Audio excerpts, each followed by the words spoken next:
Excellencies, ladies and gentlemen, good morning. For the pursuit of our panel in the overall event of the pre-COP, the road to COP29.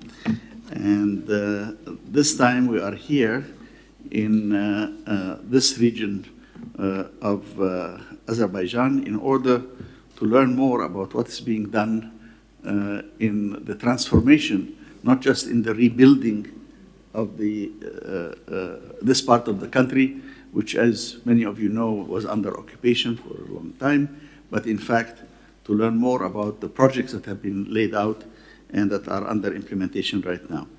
We have two very special guests, Mr. Vahid Hajiyev, who's a special representative of the President of the Republic of Azerbaijan in Jabrayil, Gubadli, and Zangilan districts.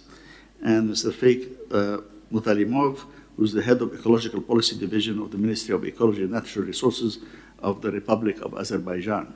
And they will tell us about the projects that are here, which in fact are a model project that will explain a little bit about Azerbaijan's own experience.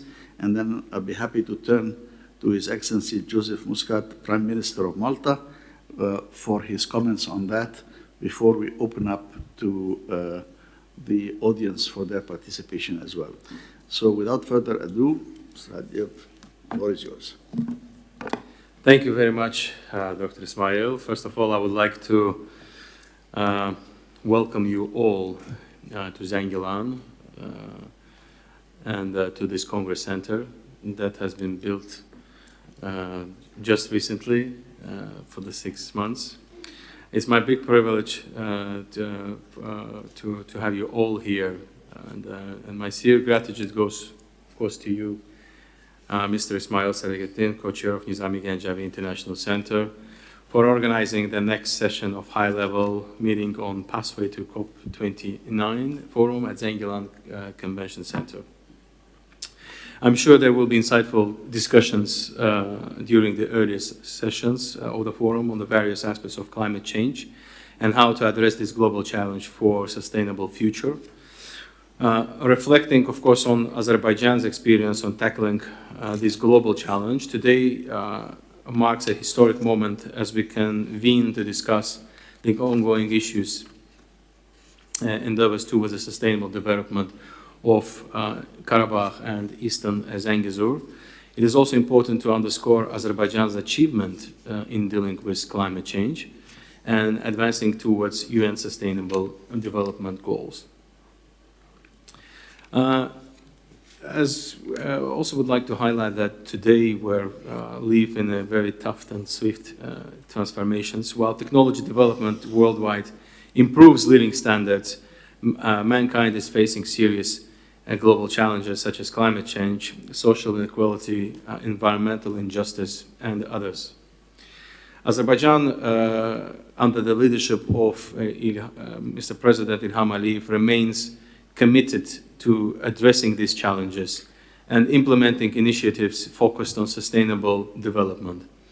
Following the liberation of our territories from occupation, Azerbaijan has outlined comprehensive strategies, including the national priorities for social and economic development until 2030, and the state program for Great Return aimed at revitalizing Karabakh and East Zangezur. Today, there are ongoing sustainable construction initiatives happening throughout East Zangezur and Karabakh, with active projects scattered across the all territories. These initiatives are guided by the principles of modern urban planning that prioritize sustainability, inclusivity, and safety. I would like to say a few words about the first settlement established after liberation.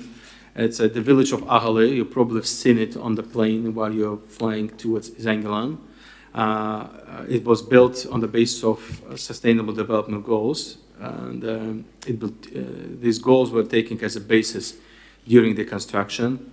And today, 870 people from 171 families live in Aghale comfortably.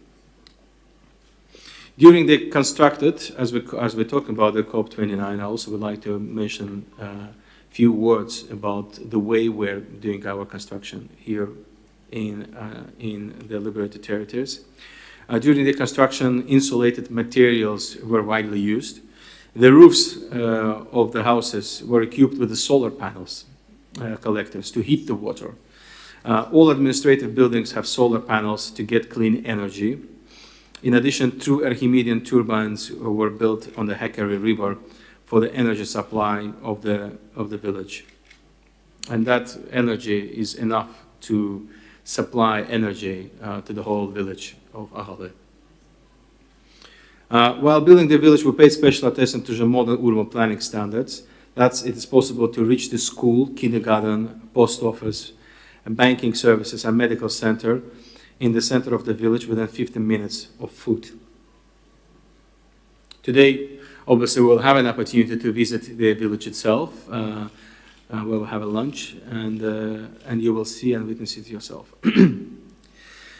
So, in alignment with the objectives of COP29, we're committed to reducing greenhouse gas emissions by 40% by 2050 and establishing a net zero emission zone in the liberated territories. And I will highlight some projects that we already did for the last 3 years, which contributes to this agenda. 4 water power stations, which is next to Zangilan, up in the hills, and you can see using on the Okçuçay River that is just next to it, has 4 power stations, hydropower stations, which in total can produce 42 megawatts of energy. This is hydro? It's a hydropower.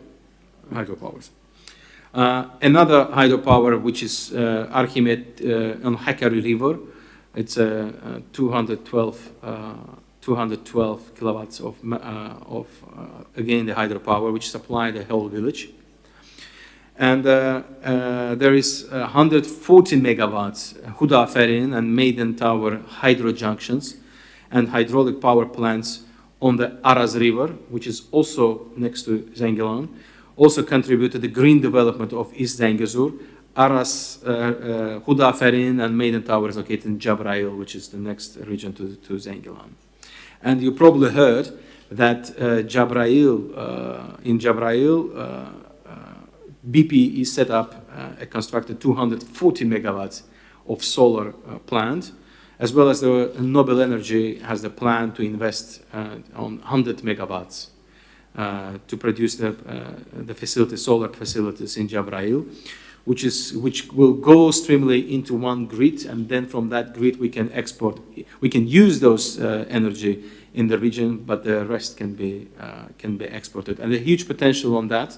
The reason behind it, because the sun hours during the day in this region is quite high, and that's why it gives it quite a big potential for solar production in this region. And considering that this region also have 4 rivers, this is the only region which passes with the 4 rivers, and we try to maximize efficiency of using those rivers, and that's why we're put so far hydropowers to produce the hydro energy. So efforts to safeguard natural resources, water resources, and biodiversity, of course, are central to our sustainable development agenda, and notably significant restoration efforts have been undertaken with over 100,000 trees planted in the past 3 years, and plans to plant an additional 50,000 trees in Zangilan districts alone this year. Kahrizes, which is also a unique natural water bodies, restored successfully, and restoration works on other kahrizes are also underway to ensure access to natural drinking water for the population. Furthermore, as a part of Great Return program, we're facilitating the resettlement of families in Ahale village and other settlements, prioritizing the creation of sustainable livelihoods throughout the job and business opportunities. So, in conclusion, all our endeavors in Jabrayil, Zangilan, and Gubadli districts remain guided, of course, for the sustainable development goals, which is set forth for the United Nations, by the United Nations. Our ultimate objective is to build economically robust and sustainable communities that offer a secure future for generations to come. As we prepare for COP29, let us reaffirm our collective sustainability to address global challenges and work towards a more sustainable future and equitable world. In the meantime, we invite you, there is a short video on the back of my, on the screen, a short video which is highlighting the development of our region. And if you don't mind, Mr. Ismail, okay, we will show that video. Thank you very much. Thank you.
Thank you very much, Mr. Vahid, and certainly the images didn't require any additional text to go with them.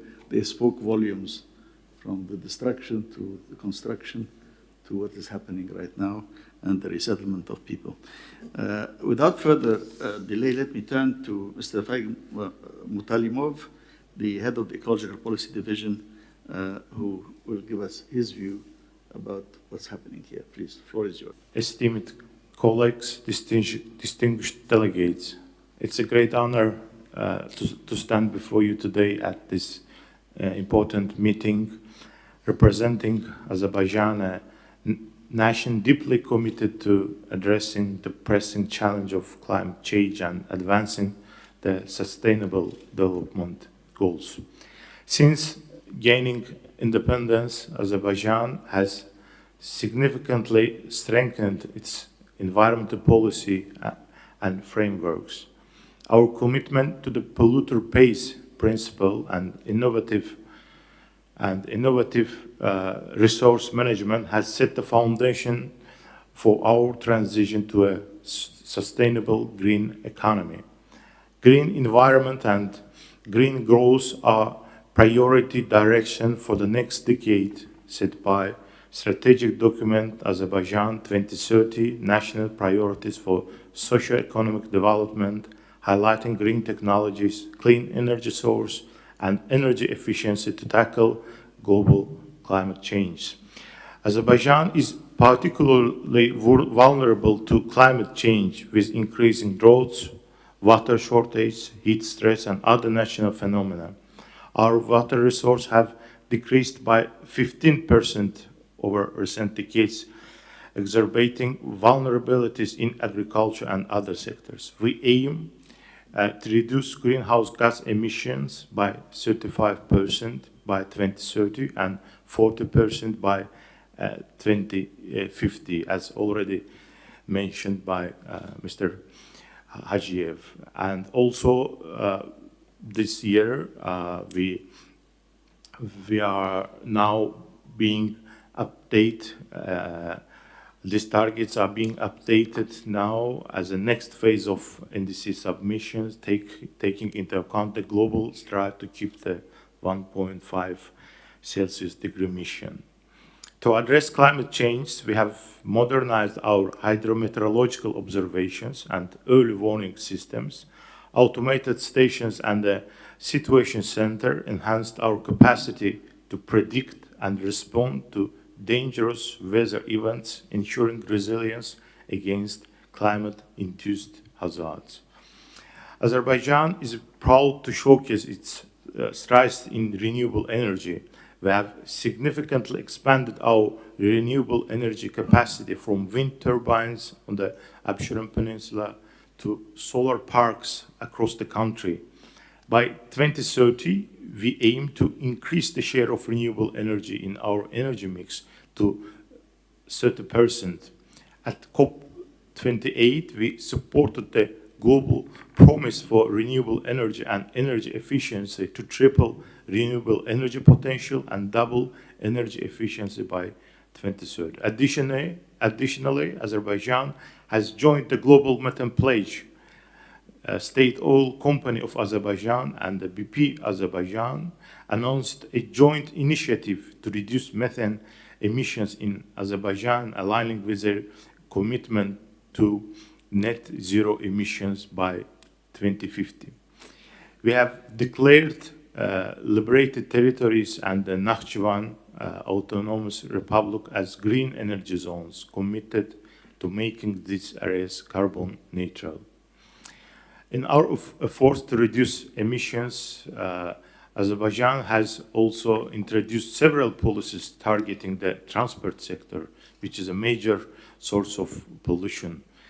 Economic incentives such as tax and duty exemptions for electric and hybrid cars have been introduced to promote their use. These measures have resulted in a significant increase in the import and use of such kind of environmental friendly vehicles in recent years. By expanding infrastructure for e-vehicles and modernizing public transport to use cleaner fuels like CNG, Azerbaijan is committed to significantly reduce emissions from the transport sector. Recognizing the importance of increasing forest cover, Azerbaijan has undertaken extensive tree planting and greening initiatives. We joined the Bonn Challenge, committing to restoring 270,000 hectares of forest land. In 2023, we planted about 4 million trees, aiming for an additional 5 million in 2024. Innovative irrigation methods, including treated wastewater and desalinated seawater, ensured the sustainability of these projects.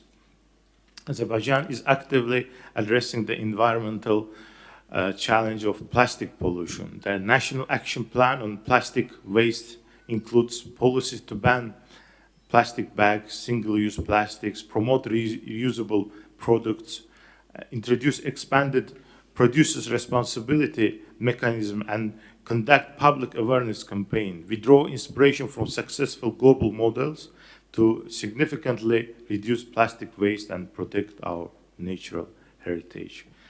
Azerbaijan is actively addressing the environmental.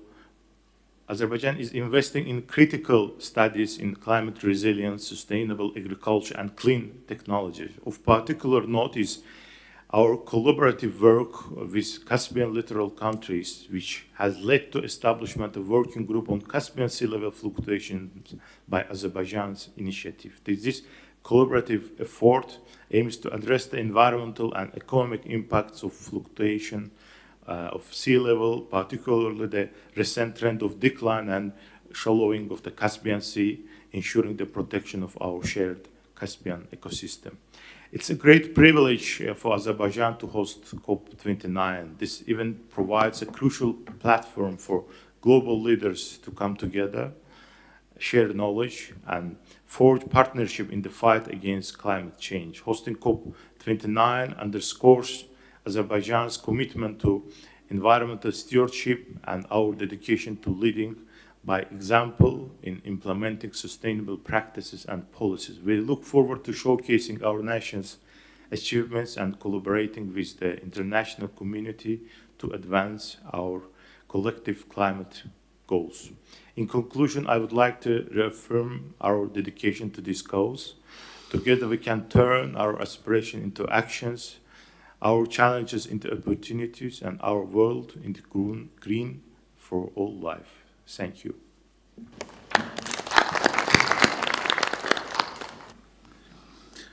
Now let me turn to a valued member of the Nizami Ganjavi international family and to say His Excellency, the Honorable Prime Minister of Malta, from 2013 to 2020, Joseph Muscat, the floor is yours. Thank you, Ismail, and good morning to everyone. I believe those of us who are relatively older friends of the Nizami Ganjavi International Center recall, Ismail, I believe it was 2 or 3 years ago during the inaugural session of the Global Baku Forum, during the height of the energy crisis in Europe and throughout the world, when President Aliyev caught the room by surprise, when everyone was expecting him to deliver a speech on gas prices and on Azerbaijan's policy on how to go about the increased demand and the crisis in the region, he went totally at a tangent and spoke about the vision of transforming Azerbaijan into an economy that would rely mostly on renewables and that would start exporting energy which derives from renewables. So I believe that there was a collective silence in the room, as in it caught many people by surprise. I say this because I believe that what we're hearing here today is not just a checking the box exercise on things to say before hosting a major international event such as COP. But these commitments were extremely clear 2, 3, 4 years ago, and at times where no one was thinking that this event would happen here in Azerbaijan. So first of all, I would say that shows that in order to achieve something, there needs to be a vision, and not just the signing of an agreement and then trying to prod those countries signing the agreement to implement, because the devil is in the detail, and most of the time the detail isn't the implementation. The second point is that I'm lucky to be amongst those of you who has been now in Karabakh for more than once. And the fact that when we are here in this region, in cities such as Zangilan, in regions such as Zangilan, as we were in Shusha last year, I was having a chat before with Vahid, and we were discussing the mining, because I think that the mining exercise over here is often taken as for granted when such a huge part of the territory still is at huge risk because of irresponsible exercises of war that took place over the years. When there is such an imminent threat, the people who are putting forward and implementing the policies still see the implementation of the SDGs at the topmost of their agenda, together with other basic points such as the mining. So I think this is a fantastic conversation to have, and really and truly the level of commitment that I see over here is many times unheard of in countries where there isn't the basic risk of life. So I do commend this, and I don't do this as a sort of, just clapping exercise. I really mean it. Where I think that there is the sticky point that all COPs have failed so far is to take the discussion to the people. And this is where I think that there needs to be a major shift in the way these conferences are held, and rather than top to bottom, they should be bottom up. Because most of the time, the rhetoric and the narrative is one which puts us facing against each other, climate justice and social justice. And most of the time, the initiatives that we need to take to make sure that we achieve climate justice end up being paid for by those who are the most vulnerable in society. Thus, the concept of just transition. The fact that while we are transitioning to the necessary changes in climate change, we need to make sure that worldwide and within our societies, it's not those who are most vulnerable that will end up paying for all this, which leads then, if we allow this to happen, opens the way to extremists to engage in anti-climate change rhetoric and would find definitely fertile ground. And that's my last 2 points. First of all, here we are seeing fantastic examples of sustainable cities and sustainable towns.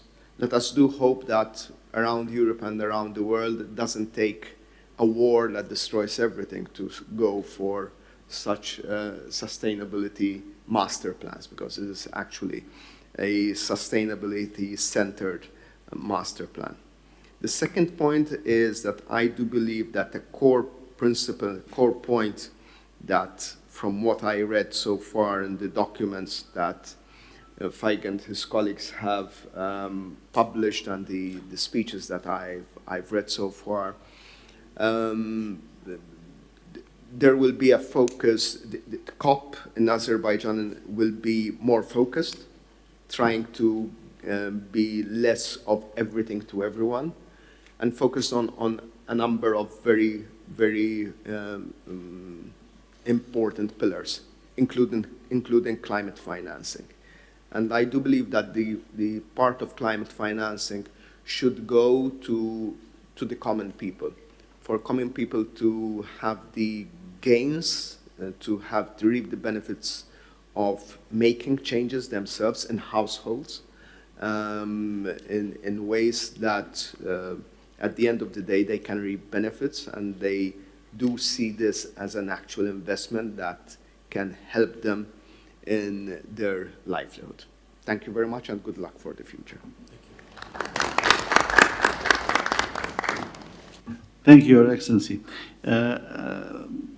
We have indeed covered, I think, material most powerfully presented by the film, with all due respect to the eloquence of my friend here, Vahid, but the film showed us, I think, the image of the destruction that was inherited and the new villages that are being set up in a sustainable fashion.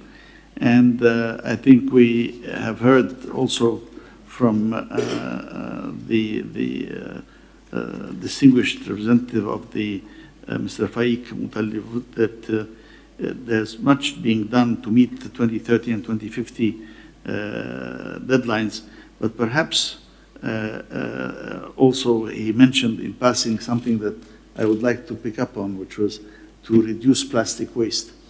You know, this is one of the great tragedies around the world from the oceans, where we have a huge raft of garbage believe it or not, that is 3 times the size of France in the Pacific Ocean.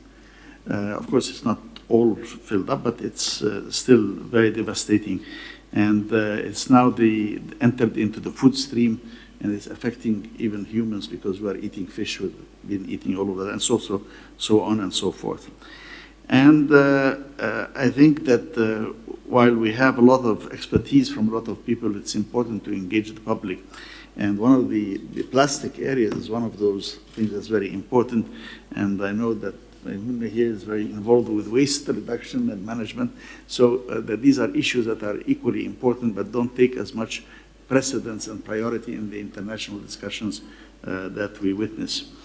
And I think that His Excellency Joseph Muscat rightly emphasized that here is a country where we have a leader with a vision, and the vision is being implemented in a part that needs it, where we have inherited this destruction, and that let's hope that discussions about climate justice and social justice are taken to the people and involve the people. So a COP29 of inclusivity, not just of learned declarations, it will be needed. And while we will focus on climate financing, it's important that we don't lose sight that in the end, all of this is about people, because we are, in the end, nature and the planet will survive no matter what we say or do, but it's the people who will not survive.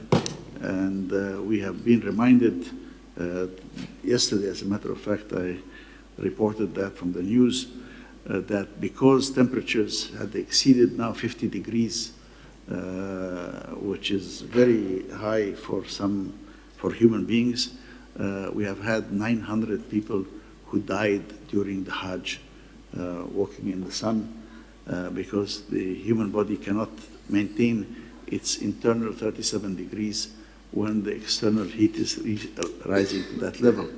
So luckily we're not quite there here, but heat waves are now coming more frequently than ever. That's another manifestation of climate change that we need to take into account. And so with that, let me now turn to the group here. Comments, questions are most welcome. Who would like to participate? Yeah. Yes. Excellency Maimuna Muhammad Sharif, formerly head of Habitat. Thank you so much, Excellencies, and thank you so much, Vahid. We met, this is the second time that we met here, and I came here before, and I'm very impressed when we travel from the airport and also from the air. You can see that there's a lot of development in the villages, and it's more green compared to the first time that I came here last year, just last year, last September, end of September last year. I would like to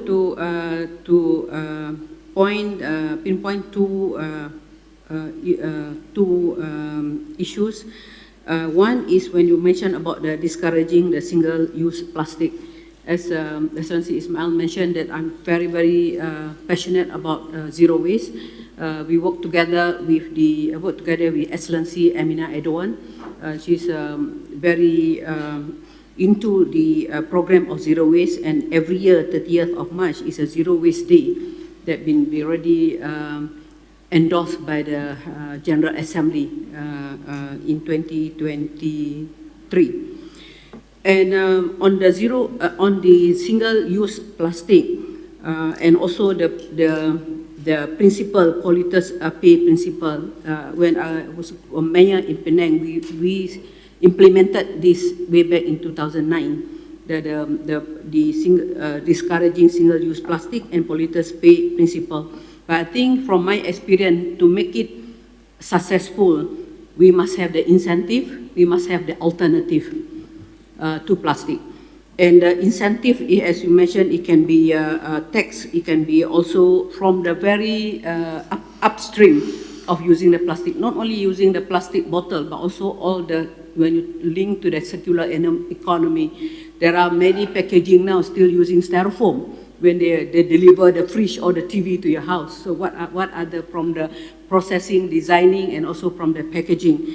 And when it comes to the to the plastic, it's also include education. I think it's very, very important. And you have the smart school. I think this is also an opportunity to share with them, and also to include the curriculum on environment and using plastics is bad for health and all that.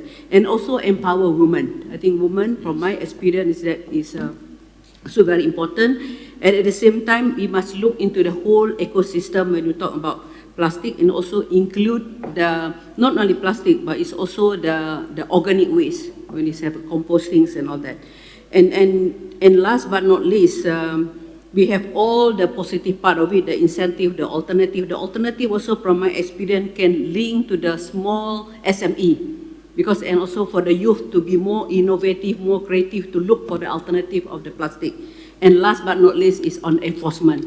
We have the carrot and the stick in order to make it successful. And for second one, I look at this, our notes here. The purpose of this session is that what type of presentation, sort of presentation that you should Azerbaijan highlight. As is what mentioned here, you are the oil producing countries, and I've been asked since the Global Baku Forum about this question by the media. But my answer to them is that yes, you have oil producing countries, you have the revenue, but the revenue you have to go into the R&D on the renewable energy. I think these are the things that maybe you can share with the global on the reconstruction of this area. I have the opportunity to visit Abdam and Zangilan. Your green principle, your green planning behind the green design, green principle behind the planning, and also the green construction, the green maintenance after that, and also to the benefit to the people. So I think this, and how can you bring back the youth from Baku to come back and stay in these areas? I mean, as I said, I visited 2 areas, but I realized that maybe now maybe more young people, but at that time, the first visit, many of them are senior. So I think this is also opportunity for you to bring back jobs into this area, so that to attract investment from the private sector. Thank you so much. Thank you. Now let me call Mr. Vladimir Narov. Thank you very much. I am first time in Karabakh, in this Zangilan city. I am impressed from the landing our plane in airport. We could see how this land around this way we travel came here, planted by harvested wheat. We could see the smart village, smart agriculture. We could see this as construction going on for water drip system. And the film, very impressive. During 30 years of occupation, nothing made, but during 3 years, this area now began one of developed modern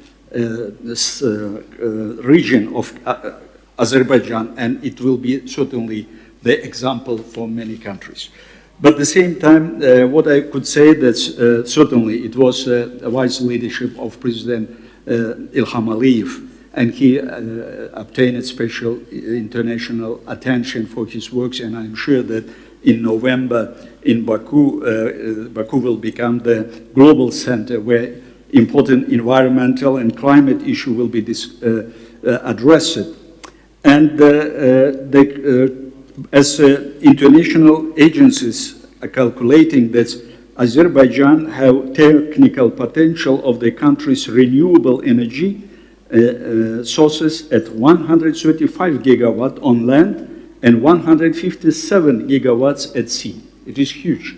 Uzbekistan, Kazakhstan, Azerbaijan on 1st May in Tashkent in International Forum, Economic International Forum, Investment Forum, signed Memorandum of Cooperation. It is first in the history of our countries for constructing the modern energy power grid for transporting the electro power from Central Asia and Azerbaijan to Europe.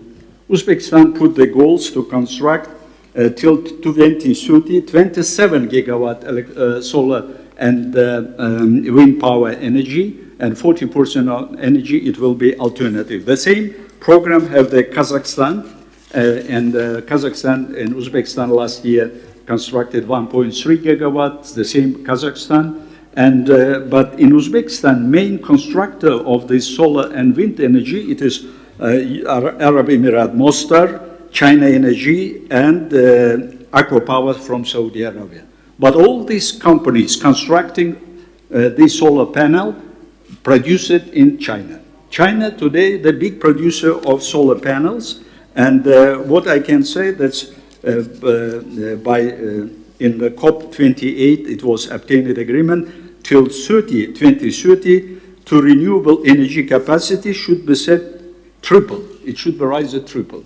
But China, showing example, globally China is unprecedented boom in clean energy production and has driven down prices. The power, solar panels reduced at 42% and battery 50%. And half of the world photovoltaic panel now established in China. Half of electro power energy, new energy automobile in China. But we now witnessing as a rising some trade war on the China made it cheaper than Europe and so on. We are developing countries and Central Asia welcoming because in our average salary $300. Today we have with a growing population, it was 20 million 91, now 36 million. In 50 we will be maybe 50 million. So energy is big demand. But we cannot buy this very expensive as a European proposing. It is competition. They should make it cheaper. When Tesla could not sell their cars produced in Shanghai, they reduced it more than 20%, the price of their cars. It is possible. So that's why I think that some of issues of this COP29 should be, if we put to us global such goals, ambitious goals to reduce to 3 times to rise the energy, solar energy in all power over the world, we should welcome and developed countries and European countries should welcome such policy because it's giving to us to develop our energy. I could say that we in 22 organized the first connectivity conference, European Union Central Asia, and it is going through Caucasus, through Azerbaijan. Azerbaijan is a gate to Central Asia to go to European market, and connectivity proposing transport logistic, digital connectivity, and energy connectivity. So if European Union would like to have success and in this area by implementing this program, I think the European Union should think about conjunction its global gateway program, which is ambitious, announced at 300 billion euro and 10 billion allocated to Central Asia, and One Belt and One Road of China, which has invested 1 trillion perhaps for implementing its program for last 10 years. That's why I would like to attract your attention to these issues, and I would like to congratulate the Azerbaijani leadership for transmitting country to solar-friendly alternative energy-friendly country. Nevertheless, Azerbaijan is huge producer of oil and gas because we see this such policy very beneficial not only for Azerbaijan but for all region surrounding this country. Thank you. I have 2 questions actually. My first question is to Mr. Vahid. It is what you are doing with solar energy is very interesting and impressive, and I wanted to know, are you doing this solar with batteries? Are you storing solar energy also or without storage? And also, given that Azerbaijan has all of this gas and oil, how is the cost of solar compared to the cost of producing electricity by gas, for example? Have you done the comparison in terms of the cost? My second question is to Joseph Muscat. I think you said something very important, which is that climate justice should not be at the cost of social justice. But it's easier said than done.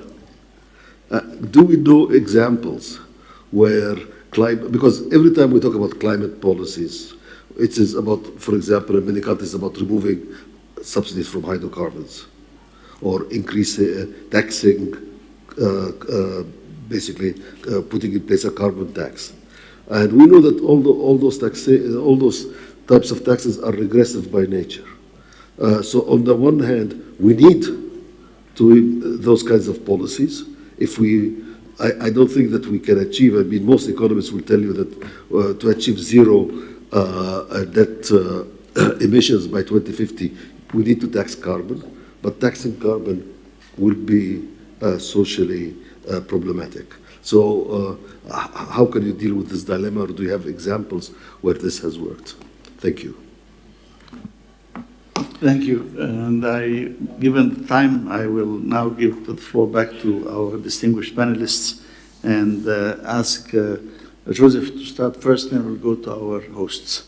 Sure, thank you. I think it's a very pertinent question, Hafiz. And it's a pet subject for me. I think that the blueprint, or the most successful country in Europe so far in not putting in punitive policies in the regards of climate change and make it more grassroots driven and more socially just, in my opinion, has been Italy. Italy?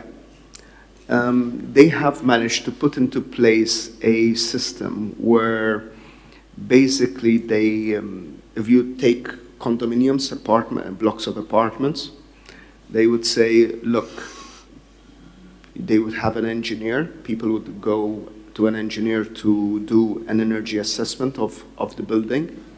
There would be a gap analysis of what needs to be done for that building to become energy neutral, or whatever we call it, the fad word that is.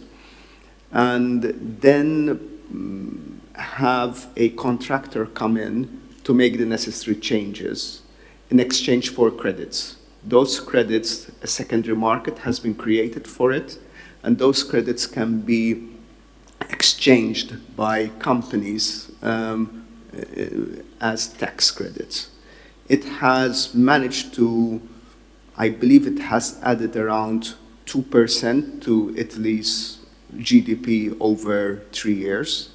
So it has had a substantial effect on the economy. And it has led to a situation where thousands of apartment blocks and houses have been retrofitted to zero expense to the people. And it has translated into companies investing in social households, basically. That's, I think, a fantastic way of going around not having a punitive approach, but rather having a creative approach. One would say, okay, but the government has foregone tax revenues. The first studies which have been published, I believe, in the last part of last year, have shown that the increase in economic activities and the revenues deriving from those economic activities have offset the revenues that government has foregone with taxes. That, for me, is one of the ways, I think one of the best ways I've seen so far in looking at things, more creative, rather than limiting oneself to the discussion on whether or not to subsidize hydrocarbons. Thank you. Before turning to our hosts, I see Mira has her hand up. Please, very short question. We are out of time, so please go ahead. Congratulations on your brilliant vision so far. I am Mira Shah. I work with the Ban Ki-moon Center, so I bring you greetings from Ban Ki-moon and the former president for Austria, Heinz Fischer. I would like, in this wonderful vision that you have got, to ask a question or two about how you envisage to feed and nourish this wonderful community that will grow with all the activities that you're planning in this region. It would be really lovely to hear how you envisage agriculture and food to fit into all of this. And similarly, there is a lot of brilliant history and culture here.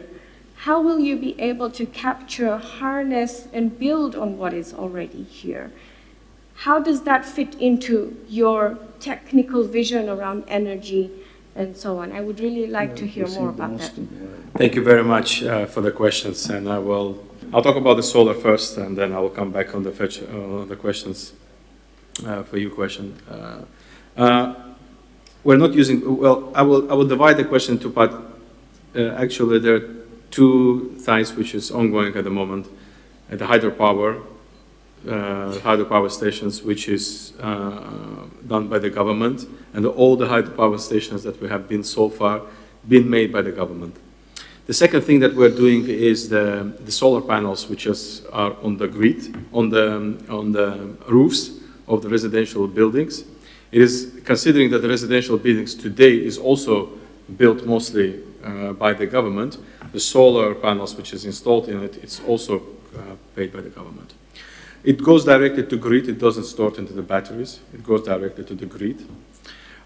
In terms of investment opportunities that is provided for the companies, such as BP and Nobel and Masdar as well, not here but in different places. As far as I know, they are also will put it in the grid. There are a number of cases where you can use how they can sell their products. They go directly to the grid, or if they have a plant somewhere in Azerbaijan, they can compensate it with that. But as far as I know, they also will not use, I don't know, I don't want to quote because that's in the process, whether they're going to use batteries or not. And I'm not sure, I'm not capable to answer the question about what's the cost of gas or cost of energy, but obviously the cost of gas will be cheaper because the gas today, the local prices for the gas are very cheap. And that's why they will be compatible. The solars will be quite compatible with the gas. But considering the rising of prices of gas, I'm absolutely sure that probably that will also impact the country where we are. And it's all about the economics. As we all know, the economics, which is covered by not the government, but the investors, the most solar projects are not above more than 8 or 9% MPV. So that's why the prices, as long as the prices will go down, investment prices will go down, definitely the MPVs will go up, which will be most useful for the companies. And the second question about the agricultural, what's the plans for the agriculture? I think there are 5 areas where we believe that will develop will develop this region. It's a tourism, it's a logistics hub, as you know, the Zangilan corridor. It's a green energy.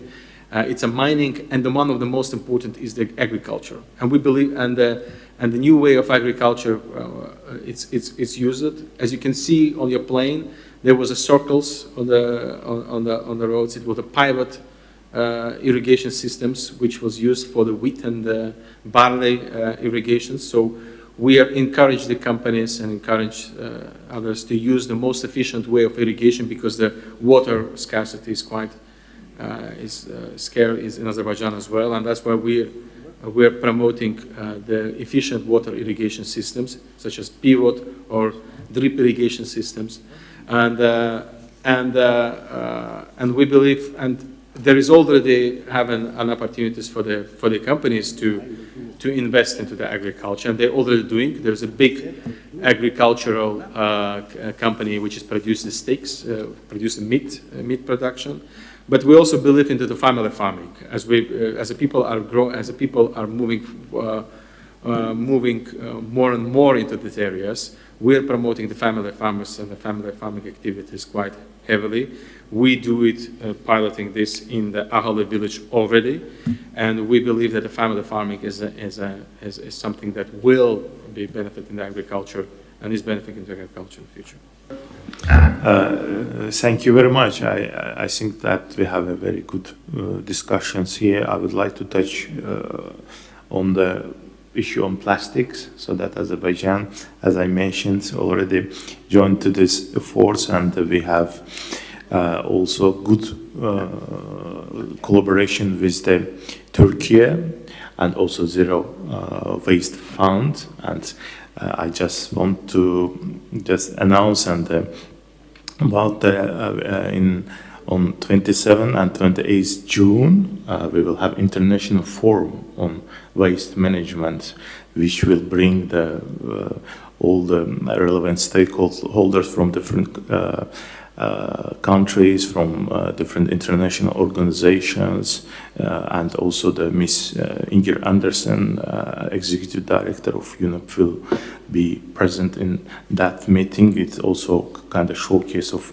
our commitment to this issue, and we also actively involved in the NGIC process, which is as you know, that there is a new kind of document on the plastic waste reduction, and we also put our efforts in the development of this document, so that, as I mentioned, that of course, in order to move forward with kind of the policies, we are now developing the special law on extended producer responsibility, which address actually kind of maybe the core of the core mechanism of implementation of these activities. And so that I believe that with all of kind of things that we will move forward on this agenda as well. I also would like just shortly touch on the solar panel and the renewable energy issue. I believe that this is also one of the issues and points that the developing countries also raise this issue about the technology transfer. It's very important. It's very important to have more investments in technology, which will make kind of environmentally friendly green technologies more accessible to the countries. And I believe that in last couple of years or recent decades, the prices or cost of the solar panels and other energy was decreased multiple times. So it shows that how the investment in the research and green technology is important for not only us but for the whole the globe. Thank you. Thank you very much. One important aspect of plastics is that we should not be talking about the one-use plastic and then using them in the conference and in our meetings, and I'm happy that we are not doing so right now, that we are using reusable materials. Bravo. I think this brings this panel to an end, but the next one, my colleague Zatko will be taking care of. But before that, I would like to extend on behalf of the Nizami Ganjavi International Center a gift to the representative of His Excellency President Aliyev here in this region. This beautiful book touches upon the work of Nizami Ganjavi, the great Khamsa. It is a magnificent volume, which you can see, and it has your name already thank you embedded in it, as you can see right here. I'm very pleased. So let's hold it like that. Picture.